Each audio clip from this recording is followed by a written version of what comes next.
Bonjour tout le monde, bienvenue sur ma chaîne. Donc tout d'abord, je vous souhaite une bonne année 2021. Pour cette première vidéo de l'année, je vais vous montrer ce que donne Windows 10 Intel sur le MacBook Pro M1, donc l'Apple Silicon. Ça passe par l'émulateur. J'utilise QEMU puisque c'est à ma connaissance le seul moyen pour faire fonctionner un OS cross, comment est-ce qu'on dit ça, une cross-plateforme, voilà, puisque c'est un Windows on Intel, donc ceux qui sont installés sur les PC normaux et qui sont utilisés sur les bootcamps. Voilà, donc, alors, attention, spoiler, c'est très très lent. Je vous expliquerai un petit peu tout à l'heure, très brièvement, au niveau des, euh, pourquoi c'est aussi lent. Donc je vais déjà lancer le démarrage. Donc j'ai enregistré au préalable cette vidéo puisqu'elle est très très lente et je vous la passe en accéléré. Euh, j'ai mis en x5. Donc là vous voyez le système démarrer. Ça prend déjà pas mal de temps. Alors pourquoi est-ce que lorsque l'on fait une émulation d'un système qui ne fonctionne pas sur le même microprocesseur, ça prend autant de temps? C'est parce que il est impossible d'alimenter le microprocesseur hôte, donc sur lequel fonctionne réellement la machine, avec du code natif, donc dans un langage, enfin plus qu'un langage, avec des opérations qu'il connaît. Et du coup, chaque fois qu'il y a une opération qui doit être exécutée au niveau du microprocesseur, elle doit être lue, traduite et puis exécutée dans ce que comprend le microprocesseur. Donc vous voyez, le login déjà est tout de même extrêmement lent. Voilà. Je vous rappelle, la vitesse a été multipliée par 5 dans la capture d'écran que je vous montre là. En temps réel, c'est vraiment très très lent. Je crois que la capture que j'ai faite dure à peu près 1 heure en tout.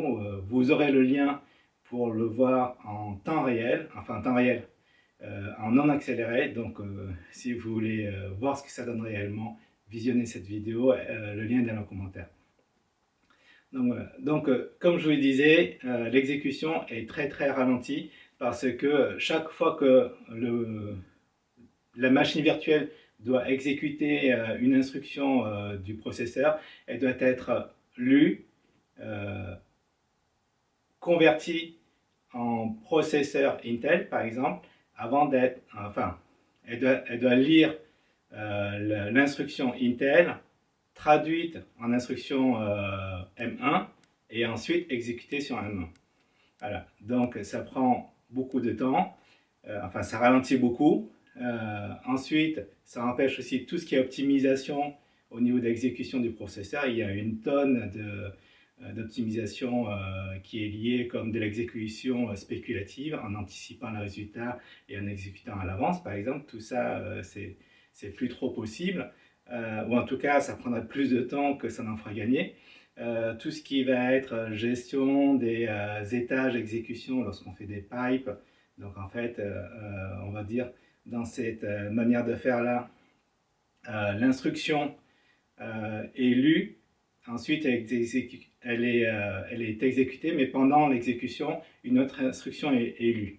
Donc tout ça se fait en parallèle et ça contribue à accélérer énormément on va dire, l'exécution du système d'exploitation des programmes, chose qui n'est pas possible de faire lorsque on fait de l'émulation. Voilà.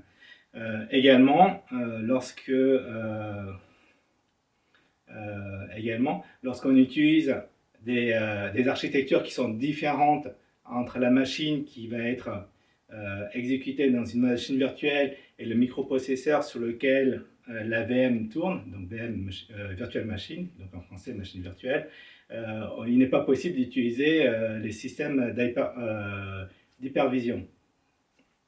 Voilà. Donc là, comme vous pouvez le voir sur le playback, on a réussi à se connecter. Voilà. Là, j'essaie désespérément d'ouvrir la fenêtre d'options et d'informations système pour pouvoir montrer ce que ça donne. Donc les clics sont très très lents. Je pense aussi qu'il y a une certaine mise en cache au départ lorsque l'on essaie d'afficher les fenêtres pour une première fois. Et donc la première fois est très très lente. Enfin, dans un temps normal, on ne voit pas trop que c'est lent. Et ensuite, c'est beaucoup plus rapide. Là, comme c'est extrêmement lent, c'est très très très lent. Voilà. Donc voilà. Alors, je disais, pour l'hypervision, ce n'est pas possible d'utiliser tous les systèmes d'hyperviseur parce que justement l'hyperviseur permet d'accéder au matériel de manière privilégiée et certainement en bypassant différentes couches logicielles. Or là, il se trouve que comme le microprocesseur est différent, le fait de bypasser, ou on va dire de donner un accès direct au microprocesseur ne sert juste à rien, puisque le microprocesseur n'est pas capable de comprendre les instructions Intel. Voilà. Ce qui fait que, par exemple, on voit sur d'autres sites le lancement de machines virtuelles avec les options d'accélération, utilisation de l'hyperviseur. En fait, là, ça ne sert à rien. En fait, pour tout vous dire, j'ai essayé pendant 2 jours d'utiliser QEMU avec de l'accélération au niveau de l'hyperviseur. Mais en fait, au bout d'un moment, je me suis dit, mais en fait, ça ne sert à rien, puisque le CPU est incapable de comprendre les instructions que lui donnerait la machine virtuelle, puisque les instructions Intel n'est pas compréhensible par l'Apple Silicon. Donc voilà. Dans le cas de Rosetta, c'est un petit peu différent, puisque Rosetta va transformer on va dire les instructions Intel en instructions M1 au préalable pour ensuite exécuter la version M1. Donc quelque part, un programme qui a été converti par Rosetta va être exécuté par le Mac en natif, même si la compilation, on va dire, n'est pas ce qu'il y a de plus optimal, mais il n'empêche que c'est une application native. Donc là, j'ai enfin réussi à mettre le panneau de Windows. J'essaie de rentrer dans les options, donc parfois je clique et je ne suis pas sûr que la fenêtre s'affiche. Du coup, je bouge la souris aussi pour voir comment ça réagit. Donc voilà, donc la vidéo va prendre encore un petit peu de temps. Donc voilà, donc je disais, Rosetta recompile un programme fait pour Intel, un programme fait pour M1, et du coup, ce qui est exécuté, c'est vraiment un programme M1, même si c'est une compilation, on va dire, non optimisée ou optimisée dans une moindre mesure par rapport à quelque chose qui serait compilé directement pour du M1. Donc voilà, donc c'est pour cela aussi que les programmes compilés pour Mac mais sur Intel fonctionnent aussi bien finalement sur M1 via Rosetta. Alors ensuite, je meuble aussi un petit peu le temps parce que c'est très très long, la capture d'écran. Donc par rapport à Parallel Desktop, j'ai essayé la version bêta. C'est un petit peu comme pour Mac et Rosetta. Ce qui se passe, c'est que la version installée sur Parallel Desktop reste tout de même du Windows on ARM, donc les mêmes versions que l'on peut installer sur le Raspberry Pi, et les programmes qui sont installés en plus par-dessus Windows sont transformés par Rosetta. En fait, ce que l'on peut voir, là je ne le montre pas dans cette vidéo, mais lorsque l'on lance une application qui a été installée sur le Windows par les desktops, on voit bien que Rosetta se met en marche et qu'au final, ce qui va être lancé va être du code recompilé pour ARM M1, mais exécuté dans un contexte Windows. Bon, j'ai enfin réussi à lancer la page d'options. Donc là, je vais dans les informations système. Donc tout ce qui est affichage n'est pas forcément, on va dire, c'est pas très long à afficher. mais on va dire la gestion de l'affichage en lui-même est peut-être un petit peu long. Voilà.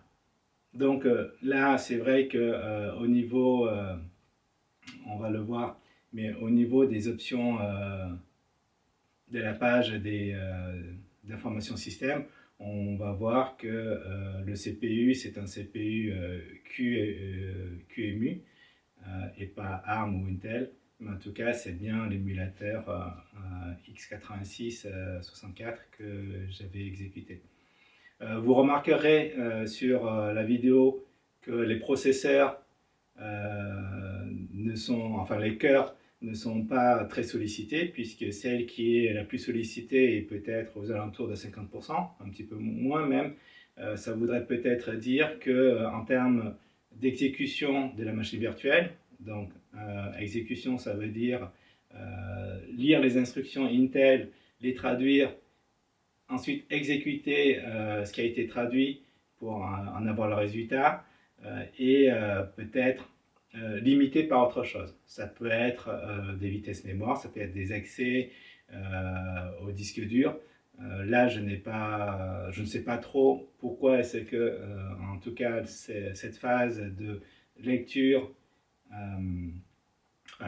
lecture, traduction, exécution est freinée, mais en tout cas, il y a un goulot d'étranglement quelque part en amont. Voilà, donc on peut supposer que le système peut être un petit peu plus rapide, mais je pense que même en vitesse multipliée par 2 ou multipliée par 3, ça va continuer à être trop lent pour être exploitable. Et donc le seul salut serait que Microsoft finisse leur implémentation